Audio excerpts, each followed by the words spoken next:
So welcome to all my dear students. Today I am going to start plant kingdom, जिसमें हम लोग algae, bryophytes, pteridophytes, gymnosperm और angiosperm, ठीक है। उसके बाद हम लोग लाइफ साइकिल भी पढ़ेंगे, अल्टरनेशन ऑफ जनरेशन, ठीक है। ये सारी चीज़ें पढ़ेंगे। तो मैं इस चैप्टर को 2 लेक्चर में डिवाइड कर दे रही हूँ। पहले लेक्चर में हम लोग एल्गी और ब्रायोफाइट के बारे में पढ़ लेते हैं, थोड़ा ट्रिक से पढ़ेंगे। और जैसे मैंने फंजाई पढ़ा था ना, एकदम आसान, बस मैंने 5-7 मिनट में पूरा फंजाई पढ़ाया था। आप उसको देखिएगा, काफ़ी जो है सारे क्वेश्चन वहाँ पे जो भी डाउट होंगे आपके, जो एग्ज़ाम में आपको डाउट कर सकते हैं, वो सब चीज़ें वहाँ पे क्लियर हो चुकी हैं, ठीक है। तो लेट अस स्टार्ट एल्गी। सबसे पहले हम लोग एल्गी के बारे में पढ़ते हैं। देखिए, एल्गी की स्टडी को हम लोग फाइकोलॉजी कहते हैं, जैसे फंजाई की स्टडी को हम लोग माइकोलॉजी कहते हैं। एल्गी की स्टडी को हम लोग एल्गोलॉजी भी कह सकते हैं, इसके अलावा फाइकोलॉजी कहते हैं। एल्गी होता क्या है? तो देखिए, ये ऑटोट्रॉफिक हैं, फोटोसिंथेटिक मतलब ये फोटोसिंथेसिस कर सकते हैं। ऑटोट्रॉफिक हैं, क्लोरोफिल बियरिंग होते हैं, यहाँ पे क्लोरोफिल पाया जाता है। लेकिन इनकी बॉडी सिंपल थैलाई होती है। सिंपल थैलस का मतलब इनका जो बॉडी होता है that is not differentiated into root, stem and leaf. ये फोटोसिंथेसिस करते हैं, ठीक है, ऑटोट्रॉफिक हैं, क्लोरोफिल इसमें होता है, लेकिन body is not differentiated into root, stem and leaf. बहुत ही सिंपल डिफिनीशन होता है ये एल्गी का। तो एल्गी के बारे में आपको इतनी चीज़ें पता होनी चाहिए। इसके अलावा अगर हम बात करें कि ये कहाँ पाए जाते हैं, तो ये सॉइल में होते हैं, ठीक है। ये हम कह सकते हैं कि ये आपने देखा है कि कुछ एल्गी सिम्बायोटिक एसोसिएशन में भी पाए जाते हैं, लाइक लाइकेन में। तो लाइकेन में भी है ये। लाइकेन में हमने देखा था किसका एसोसिएशन है, फंजाई और एल्गी का। ये हमने पढ़ाया भी था कि जो फंगल पार्टनर होता है लाइकेन का, उसको हम लोग माइकोबायोंट कहते हैं, और जो एल्गल पार्टनर होता है उसको हम फाइकोबायोंट कहते हैं, ठीक है। Are you getting this?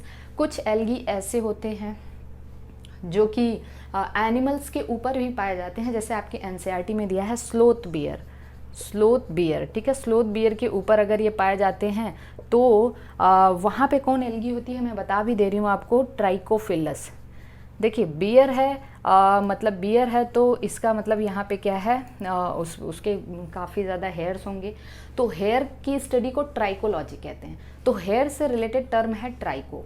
Sloth beer पे के ऊपर जो एल्गी पाया जाता है उसको हम लोग कहते हैं ट्राइकोफिलस कहते हैं, ठीक है। अब इसके अलावा हम लोग देख लेते हैं कि एल्गी का स्ट्रक्चर कैसा है। तो हम देखते हैं कि यहाँ पे कुछ एल्गी जो हैं, एल्गी को हम लोग अगर यहाँ पे क्लासीफाई करें तो देखिए, कुछ एल्गी यूनिसेलुलर होती हैं, ठीक है, यूनिसेलुलर हैं।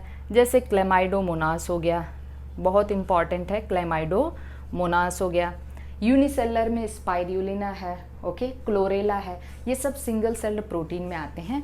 क्लेमाइडोमोनास हो गया, स्पाइरुला है, ठीक है। इसके अलावा क्लोरेला है, ये सब क्या हैं, यूनिसेलुलर एल्गी हैं। कुछ कॉलोनियल होते हैं, ठीक है, कॉलोनियल होते हैं।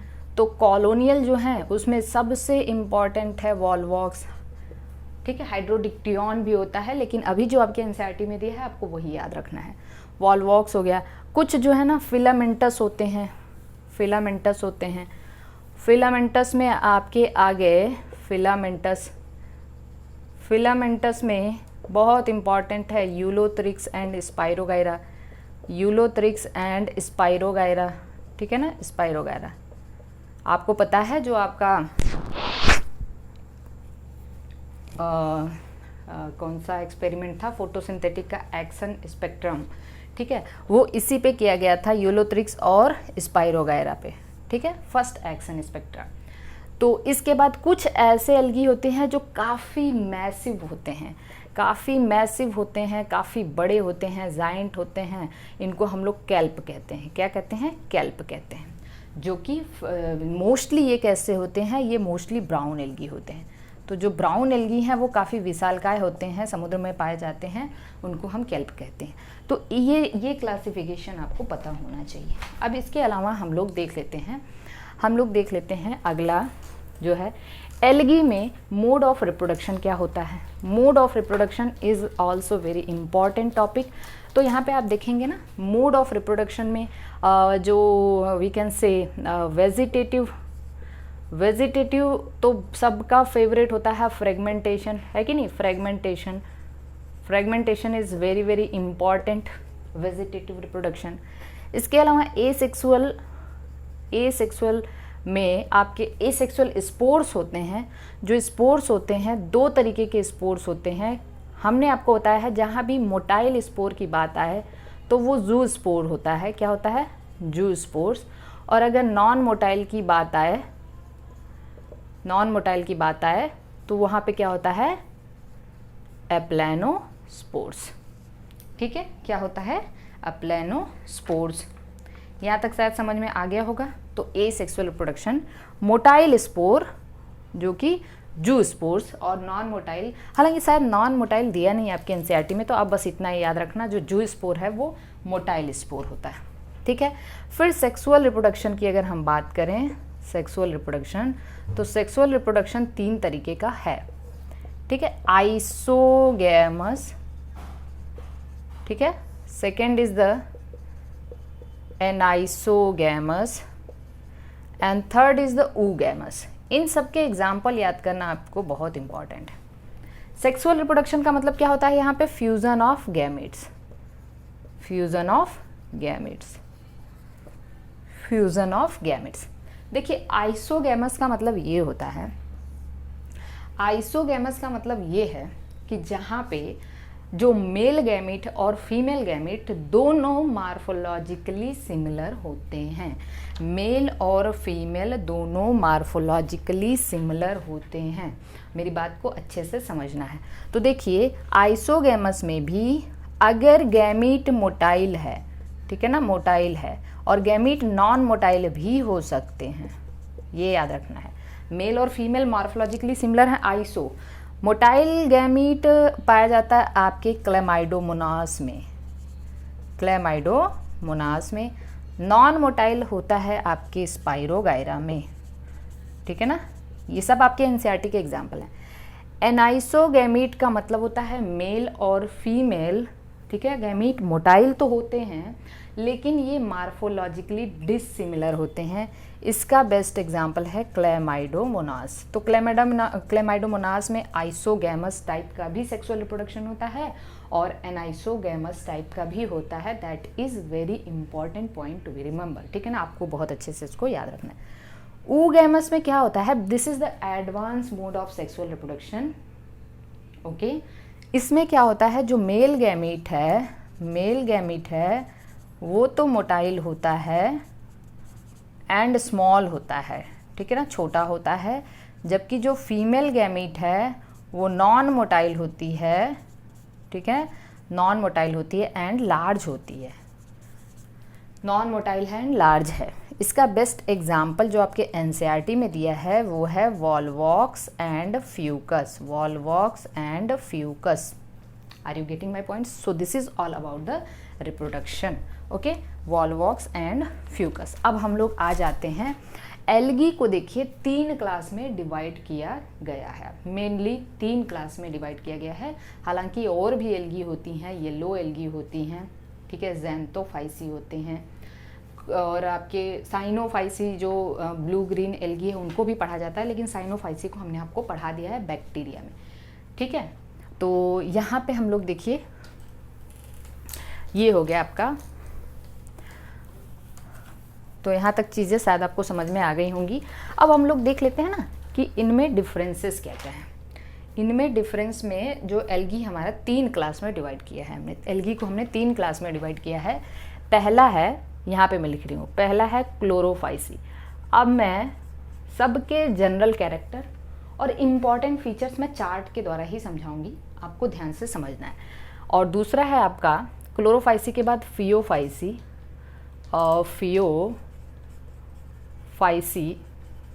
और फिर क्या है? रोडोफाइसी। ठीक है, अब मैं देख लेती हूँ इन तीनों के कॉमन नेम क्या हैं पहले, ठीक है, फिर तीनों में जो है इसके सेल वॉल कैसे हैं, फिर तीनों के स्टोर फूड कैसे हैं, ठीक है, और तीनों में फ्लैजिला के नंबर और पोजीशन कैसे हैं, ये 4 चीज़ तो आपके एनसीईआरटी में दिया हुआ, और तीनों के डिस्ट्रीब्यूशन कहाँ कहाँ, ये कहाँ कहाँ पाए जाते हैं। तो पहला और मोस्ट इम्पॉर्टेंट पॉइंट, इसका जनरल नेम की अगर हम बात करें तो this is the green algae, इसको हम ग्रीन एल्गी कहते हैं, इसको हम ब्राउन एल्गी कहते हैं, और इसको हम रेड एल्गी कहते हैं। शायद मैं धीरे धीरे पढ़ा रही थी, मुझे एहसास हुआ कि मैं काफ़ी धीरे पढ़ा रही हूँ। ग्रीन एल्गी, ब्राउन एल्गी और रेड एल्गी। और इनमें अगर हम दूसरा इम्पॉर्टेंट फीचर है, तो ये तो कॉमन नेम हो गए, ये इनके कॉमन नेम हो गए। फिर आ जाते हैं हम लोग इसके सेल वॉल के बारे में। तो देखिए सब में जो सेल वॉल है ना, इनकी आउटर सेल वॉल सेलुलोज की और इनर सेल वॉल पेक्टिन की बनी होती है। Outer cellulose and inner pectin. तो देख लेते हैं हम लोग, cellulose plus pectin, cellulose plus pectin, okay. Sorry, outer जो है पेक्टिन की होती है, इनर किसकी होती है, सेलुलोज की होती है। तो सेलुलोज पेक्टिन, ठीक है।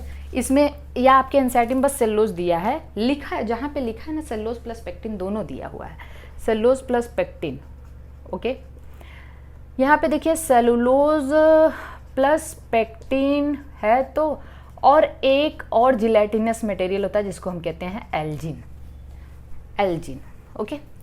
यहाँ पे cellulose plus pectin plus polysulphate esters, polysulphate ester note कर रहे हैं तो आप नोट कर सकते हैं, पॉलीसल्फेट एस्टर्स, ये इंपॉर्टेंट। फिर हम लोग देख लेते हैं इनमें कौन सा क्लोरोफिल पाया जाता है, इनमें कौन सा क्लोरोफिल।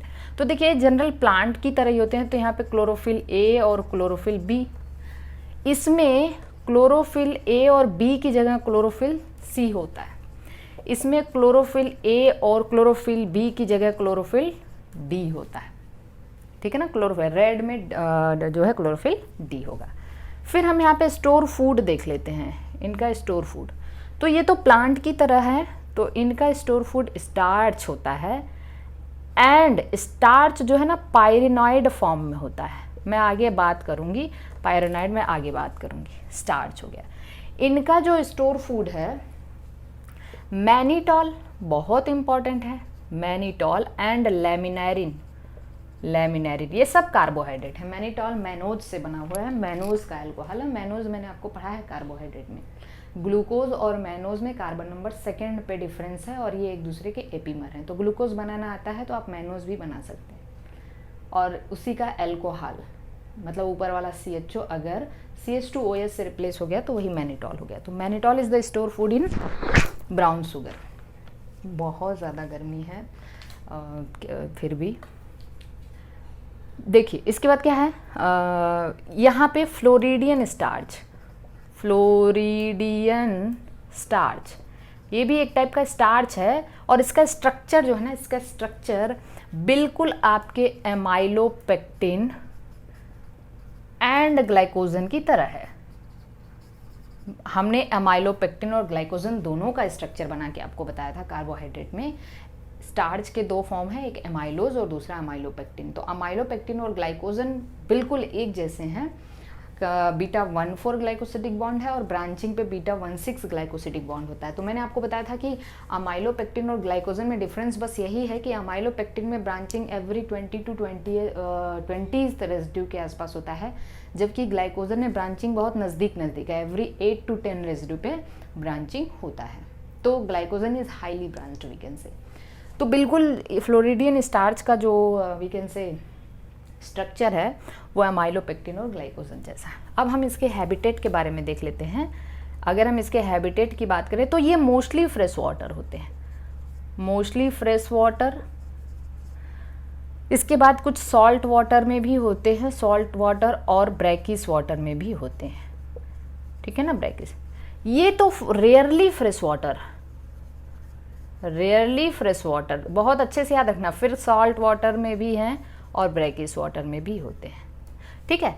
ये फ्रेश वाटर में भी ये भी होते हैं सम, मतलब कुछ होते हैं, और कुछ जो है ब्रैकिस वाटर में है, लेकिन ये मोस्टली सॉल्ट वाटर में होते हैं।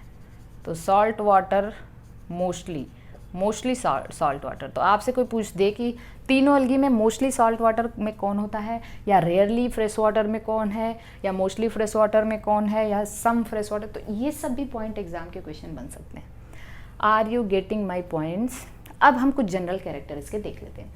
कुछ जनरल कैरेक्टर जो आपको ध्यान में रखना है वो है यहाँ पे, जो तीनों में एकदम स्पेशल कैरेक्टर के बारे में हम बात करेंगे। तो इनके जनरल कैरेक्टर ये है कि जो ग्रीन एल्गी है वो ग्रीन दिखती है, और ग्रीन एल्गी में क्लोरोप्लास्ट पॉलीमॉर्फिज्म पाया जाता है। क्या होता है? Chloroplast polymorphism. पॉलीमॉर्फिज्म का मतलब ये है बच्चों कि यहाँ पे जो क्लोरोप्लास्ट है ना, कई ढेर सारे शेप के दिखाई देते हैं आपको। किसी में डिस्कॉइडल शेप के हैं, तो किसी में ये प्लेट लाइक हैं, ठीक है ना, किसी में कप लाइक हैं, ठीक है। अब मैं उतने एल्गी के नाम नहीं लिखूंगी।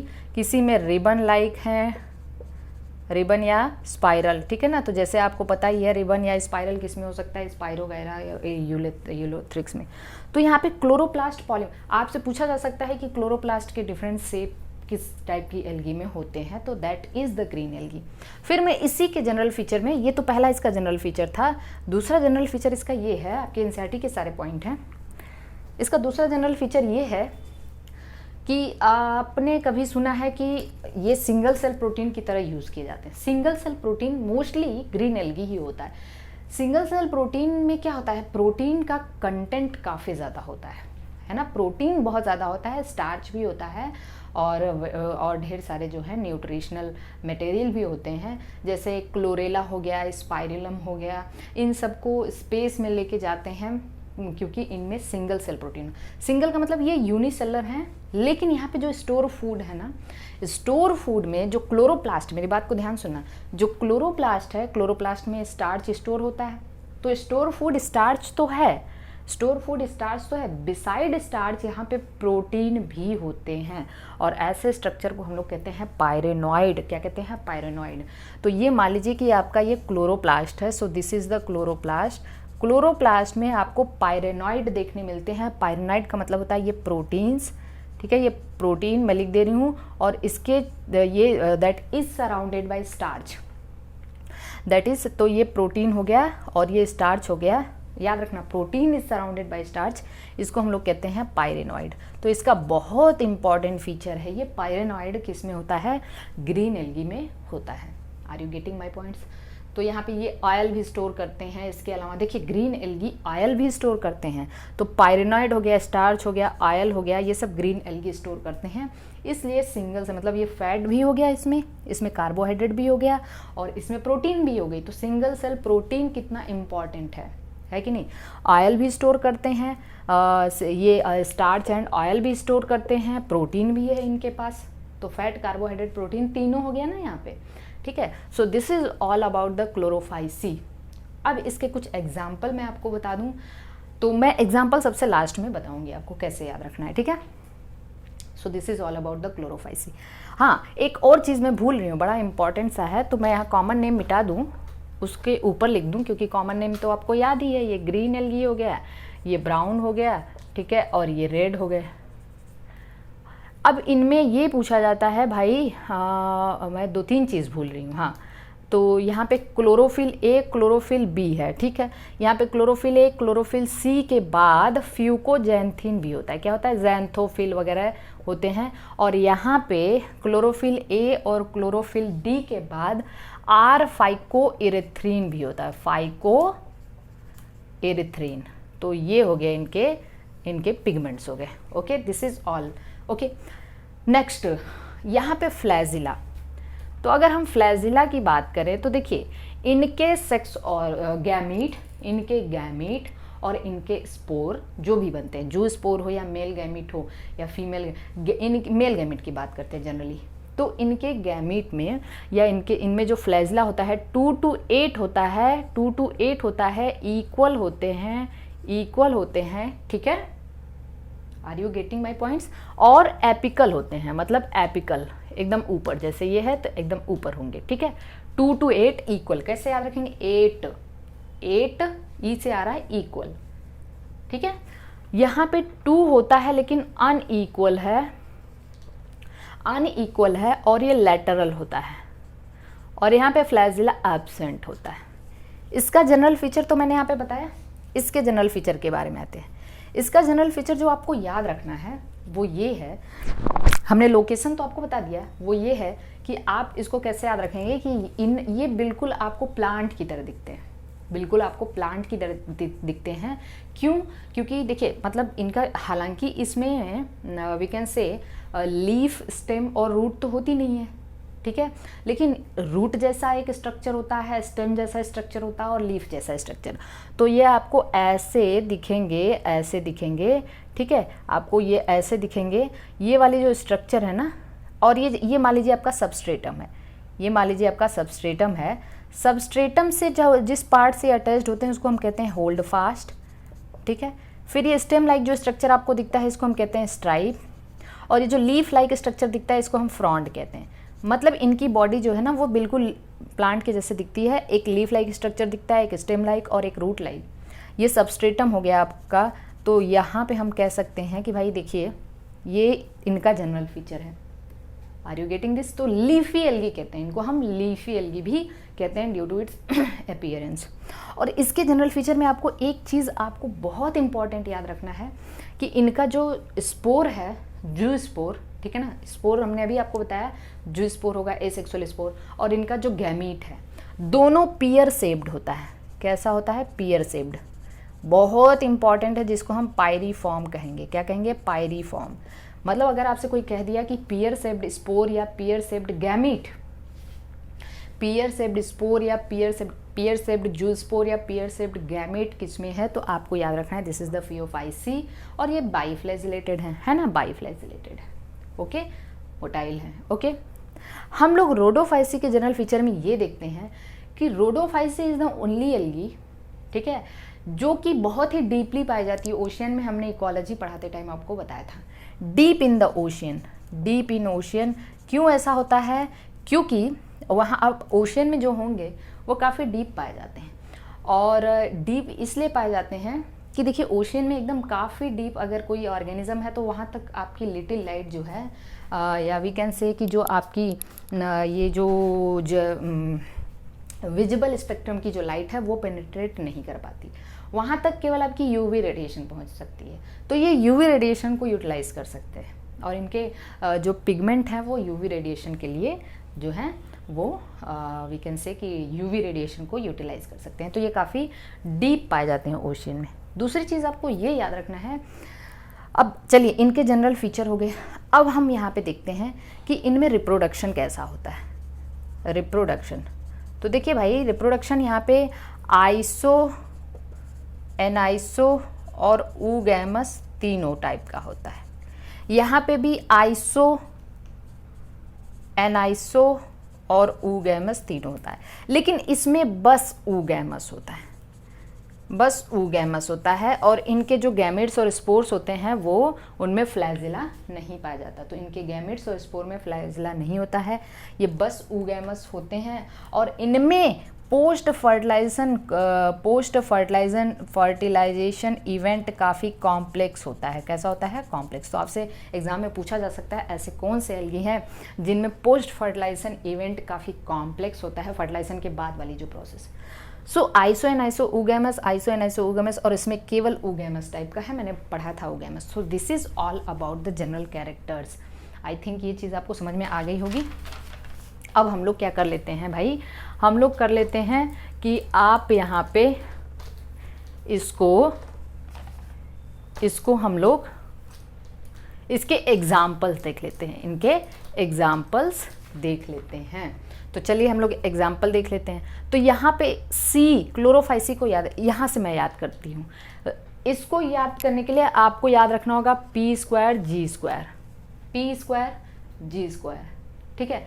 पी स्क्वायर जी स्क्वायर को मतलब यहाँ पे पॉर्फाइरा, पॉलीसिफोनिया, पॉलीसिफोनिया, ठीक है ना, जी फॉर ग्रेसिलेरिया और इस gelidium.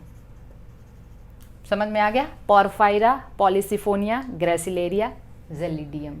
Porphyra, polysiphonia, gracilaria and gelidium. Okay, यहाँ तक चीज़ें समझ में आ गई। इसको याद रखने के लिए ना मैं एक ट्रिक बताती हूँ। जैसे मान लीजिए कोई सरला है, सरला के फूफा, ओके ऐसे याद रखना आप, सरला के फूफा एक डिटेक्टर हैं, ठीक है ना, सरला के फूफा एक डिटेक्टर हैं, ऐसे याद है। एक डिटेक्टर नहीं, तो सरला मैं पहले लिख दे रही हूँ, सरला के को नहीं लेना है, फूफा, ठीक है ना, एक डिटेक्टर है, ठीक है। स फॉर सार्गासम मैं लिख रही हूँ यहाँ पे, सार्गासम, ठीक है।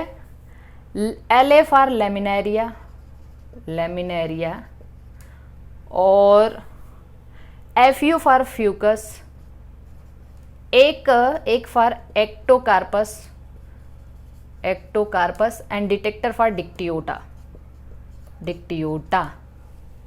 समझ में आ रहा है? जैसे एक्टोकार्पस वगैरह ये सब केल्प हैं। केल्प मैंने अभी बताया था ना, ये काफ़ी बड़े मैसिव बॉडी होती है इनकी, काफ़ी हाइट के होते हैं, ये कई मीटर के, कई सौ, लगभग 100-150 मीटर के होते हैं, ये काफ़ी लंबे होते हैं, समुद्र के अंदर सोचिए। तो सरला के फूफा एक डिटेक्टर है। यहाँ तक चीज़ें होंगी। आप इसको या सी फॉर सी स्क्वायर, ठीक है, यूवीएस, सी स्क्वायर यूवीएस से याद रखना है आपको, सी स्क्वायर यूवीएस से याद रखना है। C for chlamydomonas, chlamydomonas, C for chara, U for ulothrix, V for volvox. बचा एक एक्स एस, तो एक तो यहाँ सार्गासम आ गया, यहाँ पे स्पाइरोगायरा ले लो, spirogyra. So this is all about the C square. इसको क्लोरेला भी यहीं पे आता है, क्लोरेला याद रख लेंगे, लेकिन क्लोरेला आपके उसमें दिया नहीं है, तो जितने भी सी से हैं ना सब इसमें आते हैं, क्लोरोफाइसी में, याद रखना।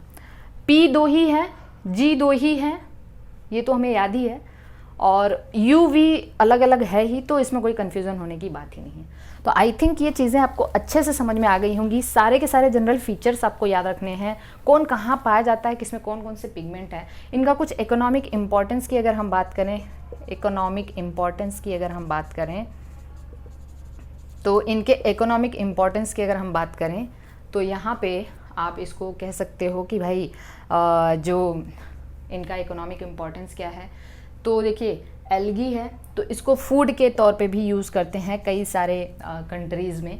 जैसे सार्गासम है, उसमें आयोडीन काफ़ी अच्छा होता है, लेमिनेरिया है, इन सब में इनको फूड की तरह भी यूज़ किया जाता है। इसके अलावा जो सिंगल सेल प्रोटीन है, लाइक क्लोरेला हो गया, स्पाइरुलम हो गया, बताया मैंने अभी ना, स्पाइरुला हो गया, ये सब सिंगल सेल प्रोटीन है। सिंगल सेल प्रोटीन का मतलब बताया, क्योंकि यहाँ पे पायरेनॉइड है, तो स्टार्च प्रोटीन दोनों होगा, आयल भी यहाँ पे स्टोर करते हैं, तो फैट, कार्बोहाइड्रेट, प्रोटीन सब होता है। तो इसको ये लोग स्पेस ट्रेवलर्स जो है ना, स्पेस ट्रेवलर्स, इसको स्पेस में लेके जाते हैं। कुछ ऐसी एल्गी है, जैसे अगर हम ब्राउन एल्गी की बात करें, तो ब्राउन एल्गी में इनकी जो सेल वॉल होती है, ठीक है, अंदर तो सेलोज है, बाहर जो पेक्टिन है, पेक्टिन के ऊपर कुछ म्यूसिलेजिनस कवर होता है, म्यूसिलेजिनस सीथ होता है, जिसको हम कहते हैं एल्गिन, ठीक है। इसी तरीके से रेड एल्गी में इनकी सेल वॉल के बाहर इस तरीके से म्यूसिलेज एक कवरिंग होता है, जिसको हम कहते हैं एगैर, ठीक है ना, एगैर, या कुछ में कैराजेनिन होता है, कैराजेनिन, ठीक है। तो इस तरीके से जो एगैर है, आपको पता ही है, एगैर कहाँ से ऑब्टेन किया जाता है, एग्रोफाइट एल्गी इनको कहते हैं, एग्रोफाइट्स कहते हैं। एग्रोफाइट कौन है, जिनसे एगैर प्रोड्यूस होता है। एगैर किससे प्रोड्यूस होता है, जो है एगरेज जेल जिससे बनाया जाता है, पता है एगरेज जेल किससे बनाया था, सीवीड यही है ना, सीवीड से बनाया जाता है, वीड ये, ठीक है। तो देखिए कहाँ से एगैर ऑब्टेन करते हैं, एग्रोफाइट कौन है, रेड एल्गी, ग्रेसिलेरिया और जेलिडियम, ठीक है। तो आपको पता है यहाँ से इससे जेल बनाया जाता है। एल्जीन हो गया, कुछ में कैराजेनिन पाया जाता है, और ये काफ़ी इम्पॉर्टेंस इनका होता है पॉलिशिंग में, आइसक्रीम बनाने में। और ये जो एल्जीन है ना, ये कैसा होता है, ये होता है आपका ये बिल्कुल कोलाइडल होते हैं, हाइड्रोकोलाइड्स होते हैं। हाइड्रोकोलाइड का मतलब ये वाटर को होल्ड कर सकते हैं, तो इनका भी इकोनॉमिक इम्पॉर्टेंस है। तो एल्गिन आपसे पूछा जा सकता है, ब्राउन एल्गी में होता है, बाकी एगैर और कैराजिनिन रेड एल्गी में होता है। So this is all about the algae. I think ये चैप्टर आपको, मतलब ये टॉपिक आपको समझ में आ गया होगा। तो मेरे ख्याल से मैं दूसरे लेक्चर में टेरिडोफाइट कर देती हूँ, सिंपल सा आपको समझना है, ठीक है। तो चलिए मैं